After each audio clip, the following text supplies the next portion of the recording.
Morning friends, welcome back to the channel to a new blog. আজকে থেকে শুরু হলো আমাদের সিমলা মানালি ট্রিপ। এখন ঘড়ির কাঁটায় 4:30, মানে ভোর 4:30। আমাদের হাওড়া থেকে ট্রেন আছে দিল্লি অবধি। তো এখন তো আমি দেবজি দুজনেই রেডি হয়ে গেছি, বাইরে মা লাভলিও রেডি, ওপার থেকে পিউ আসছে। একটা খুব এক্সাইটিং একটা ট্রিপ হতে চলেছে, তো তোমরা দেখতে থাকো। আমরা এখান থেকে 5:30টার মধ্যে আমরা এখান থেকে বেরিয়ে যাবো। তো একটা সব থেকে বড় জিনিস যেটা, আমরা ডিরেক্ট ট্রেনের টিকিট পাইনি। তো আমরা এখান থেকে এখন যাব হচ্ছে দিল্লিতে গিয়ে আমরা ওখানে একটু ঘুরবো একটা দিন। তারপর ওখান থেকে আমরা আবার ট্রেন ধরে চণ্ডীগড় যাব, দেন ওখান থেকে আমাদের ট্রাভেল এজেন্টের সাথে আবার দেখা করব। আমরা না এক্স্যাক্ট 1 বছর পরে আবার ঘুরতে যাচ্ছি, মানে আজকের যে দিনে আমরা আর কি বেরোচ্ছি ঠিক সেম এই দিনেই আমরা আগের বছর হানিমুনের জন্য বেরিয়েছিলাম। আবার আজকে একদম প্রপার 1 বছর পরে আজকে আবার আমরা ঘুরতে যাচ্ছি, যদিও সেটা ছিল হানিমুন আর এটা হচ্ছে ফ্যামিলি ট্রিপ। আমাদের গাড়ি এসে গেছে, চলে যাও।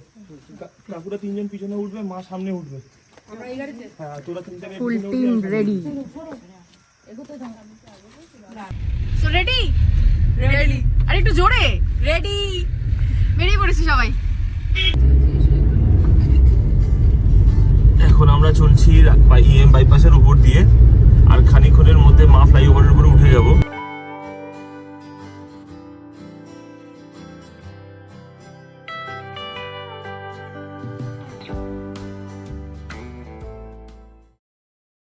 হাওড়া ব্রিজে আমরা অলরেডি পৌঁছে গেছি, আর খানিকক্ষণের মধ্যেই আমরা পৌঁছে যাব হাওড়া স্টেশন। নিচে রয়েছে গঙ্গা নদী। আর কলকাতার সকালবেলা একটা আলাদাই ব্যাপার থাকে।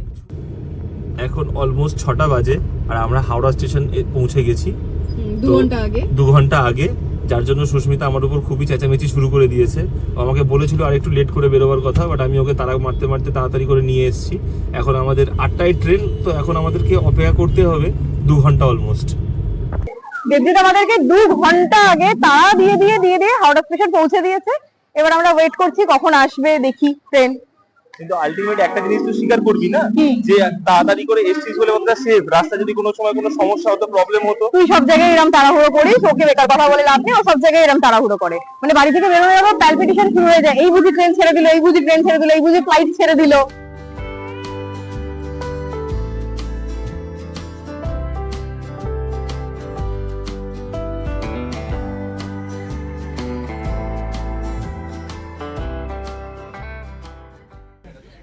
আমরা ট্রেনে উঠে গেছি, এই যে সব সেট। এবার ট্রেন ছাড়ার অপেক্ষা। এখনো 8টা বাজেনি, 8টায় টাইম আছে। এমনি তো ট্রেন ঢুকতে একটু লেটই করেছে, দেখা যাক। ট্রেন একদম অন টাইম, 8টা বাজে ছেড়ে দিয়েছে ট্রেন। হাওড়া স্টেশন ছেড়ে দিয়েছে, অলমোস্ট 40 মিনিট হয়ে গেল। এখন সবাই বাড়ির মতন পুরো অ্যাটমসফিয়ার তৈরি করে নিয়েছে, খাওয়া দাওয়া করে একদম হাত পা ছড়িয়ে আরামসে সব বসে রয়েছে।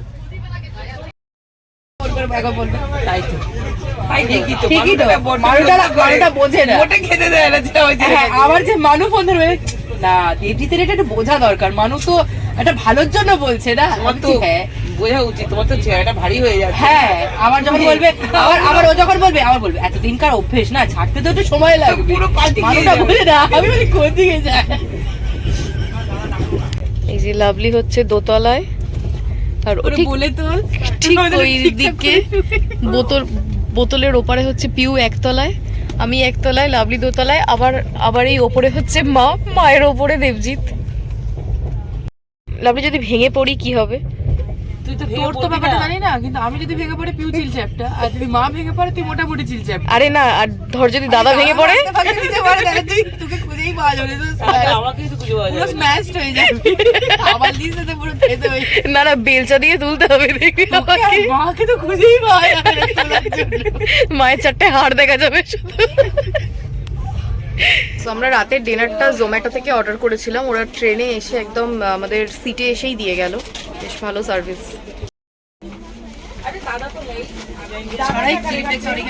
আমি খাবো না, একটু প্রচন্ড খিদে, আর তার মধ্যে ট্রেনের মধ্যে pizza, just wow combination. Train 2 ঘন্টা লেট, আমরা এই সবেমাত্র পৌঁছালাম। নিউ দিল্লি আমরা এসে গেছি, এবার গাড়ি বুক করব, দেন যাব হোটেলে। আজ তো আমাদের ট্রেন পুরো ঝুলিয়ে দিয়েছে। ট্রেন ঢোকার কথা ছিল সকাল 6টায়, সেখানে যা তো লেট করলো। তারপর আমরা একটু হোটেলে, দিল্লিতে আমরা একটা হোটেল নিয়েছিলাম, একটু ফ্রেশন আপ হয়ে গেছি। এবার একটু দিল্লিটা ঘুরে দেখবো। তো হোটেল থেকে বেরিয়ে আমাদের কাছে এখন ওই সন্ধ্যে 6টা অবধি টাইম আছে। এই টাইমের মধ্যে আমাদেরকে দিল্লি যতটা কভার করতে পারি, যেটুকু দেখতে পারি দেখবো, এন্ড দেন সেটা আমরা চণ্ডীগড়ের ট্রেনে উঠবো।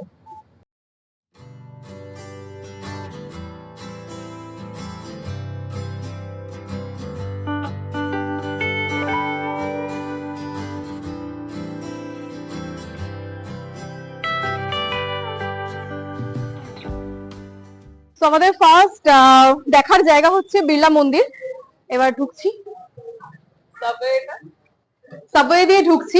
প্রথম দেখার জায়গা আমাদের বিড়লা মন্দির। এটুকু দিল্লিতে ঘুরলাম এখনো অবধি, বাট আই মাস্ট সে দিল্লির ডেভেলপমেন্ট ভীষণই ভালো, রাস্তাঘাট খুব সুন্দর আছে। দিয়ে ঢুকে দেন এখানে এলাম।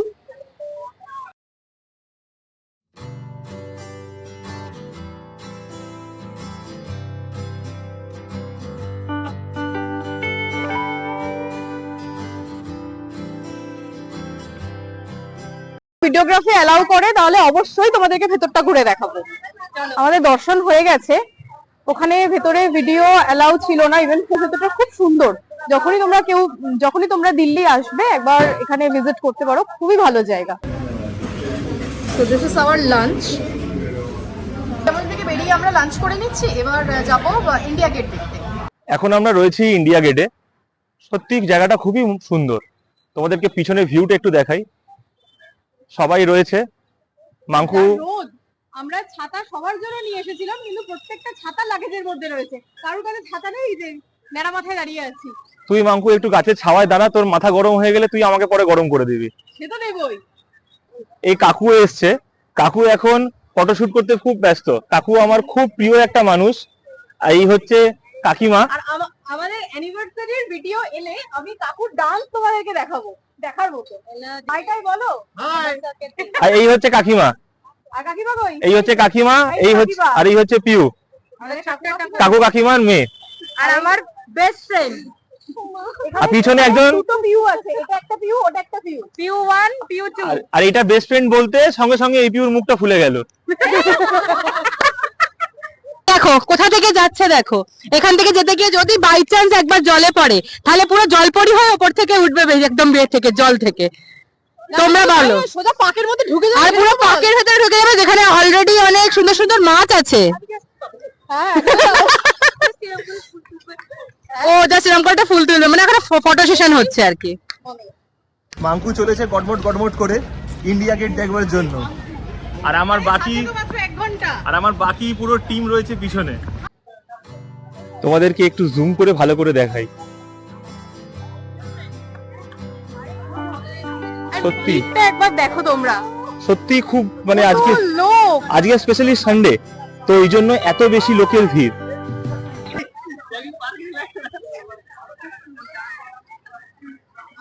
কোনো কিছু বলতে চাস? ভীষণ সুন্দর, তোমরা অবশ্যই এসে দেখে যাও। দিল্লিতে এখন অব্দি আমরা যে কটা জায়গা দেখেছি খুব ভালো লেগেছে। দু হাতে দুটো আইসক্রিম আবার পাপড়, কি কম্বিনেশন! এটা কুই নাকি? আমি নিইনি এটা। তুই না খা, আমার এটা আমার না, আমার এটা আইসক্রিম নিয়ে এসে ঝগড়া করিস না। এটা বানিয়েছিল এই যে পুরো এখন আইসক্রিম পার্টি চলছে। এত গরম। আমি সবথেকে ভালো চকলেট ব্রাউনি। এই আরেকজন ভালো ফাটাফাটি কোয়ালিটি। এদের হচ্ছে কাঠি আর আমাদের বাটি। তো এই মুহূর্তে আমরা রয়েছি জামা মসজিদে। আমাদের বাস বাইরে নামিয়ে দিল, তারপর ওখান থেকে আমরা টোটো নিয়েছি। টোটো করে ও বললো আমাদের জামা মসজিদ, রেড ফোর্ট আর সঙ্গে চাঁদনি চক, ওই জায়গাটা একটু আমাদের ঘুরে দেখাবে। জামা মসজিদের ভেতরে ভিডিওগ্রাফি অ্যালাউড ছিল না, ওই জন্য তোমাদের ভেতরটা দেখাতে পারলাম না। আমরা দেখে এসেছি। এবার চলো নেক্সট, এবার কোথায় যাব? এখন যাব হচ্ছে আমরা চাঁদনি চক। আমার খুব ইচ্ছা ছিল চাঁদনি চক আসার, ইভেন শপিংও করার, কিন্তু আজকে ওই যে বললাম টাইম কম থাকায় কিচ্ছু হলো না। আমি দিদিকে বলছিলাম যে এরপর যখন আসবো তখন অবশ্যই স্পেশালি চাঁদনি চকের জন্য আমি একদিন দেবো, যেখানে একটু ভালো শপিং করে যেতে পারি। এই হচ্ছে পরাঠা গলি, আমরা মুভিতে যেগুলো দেখি, দিল্লির ফেমাস পরাঠা গলি। তো আমরা এখন ভাবলাম এখানে এসেছি যখন একটু লস্যি খাওয়া যাক, তো রেডি হচ্ছে আমাদের লস্যি।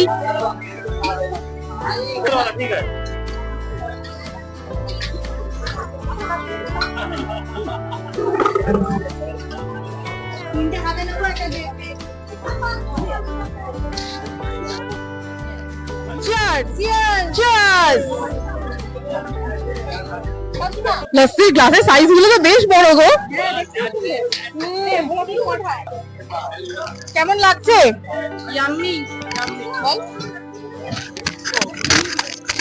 জাস্ট ইয়াম, দারুণ লাগছে। এটা কথা বলি, লস্যি এরকম ভাবে খায় না, চুমুক দিতে হবে। চুমুক দাও শোনা।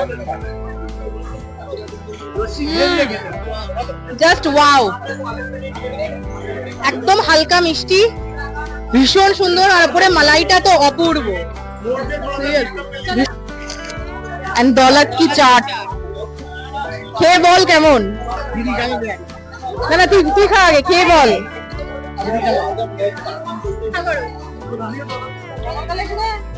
মোটামুটি মোটামুটি মোটামুটি খেতে কেমন? আমাদের না খুব স্বাদ ছিল চাঁদনি চক আসার, বেজির তো আসতেই চাইছিল না, জোর করেই এলাম। বেশ বেশ লাগলো, কিন্তু দারুণ লেগেছে। কেমন লাগলো? ভীষণ ভালো, সত্যি ভীষণ ভালো। লস্যিটা জাস্ট ওয়াও। আর এখানে বড্ড ক্রাউড বলে না আমরা এই মাইকটা ইউজ করছি। তো এবার দেখছি রেড ফোর্ট, প্রচন্ড ভিড় ভেতরে।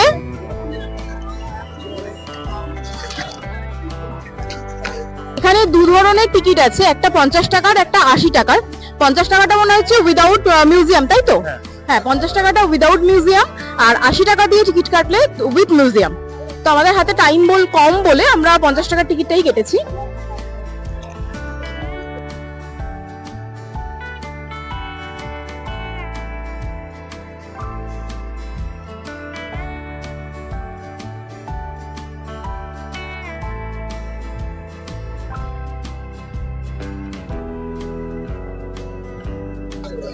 আর এটা হচ্ছে মিউজিয়াম। আমাদের কাছে টাইম থাকলে আমরা বসে একটু মিউজিয়ামটা দেখতাম, আর শুনছিলাম কোনো শো আছে, তো সেটাও দেখতাম। এখন রয়েছি ওল্ড দিল্লি স্টেশনে। এখান থেকে আমাদের রাত 9টায় ট্রেন আছে টু চণ্ডীগড়। আমাদের দিল্লি ট্যুর খুব ভালোভাবেই হলো, বেশ ভালোই লাগলো ঘুরে। এবার চণ্ডীগড় পৌঁছানোর পর বাই রোড হচ্ছে আমরা যাব সিমলাতে। আমরা ওল্ড দিল্লি স্টেশন থেকে এখন ট্রেনে উঠে পড়েছি, তো খুব বেশি সময় লাগবে না, 4 থেকে 5 ঘন্টা মতো লাগবে। আমরা পৌঁছে যাব হচ্ছে চণ্ডীগড় স্টেশন, ওখানে আমাদের টেম্পো ট্রাভেলার ওয়েট করবে। ওখান থেকে টেম্পো ট্রাভেলারে করে তারপর আমরা পাহাড়ের উদ্দেশ্যে বেরোবো। ঘড়ির কাঁটায় এখন রাত 2টো। আমরা সবেমাত্র চণ্ডীগড় এসে পৌঁছালাম। তারপর আমাদের ট্রাভেল এজেন্টের সাথে আমাদের দেখা হয়ে গেছে, দেন আমরা গাড়িতে উঠে পড়েছি। এবার বাই রোড আমরা যাব সিমলা।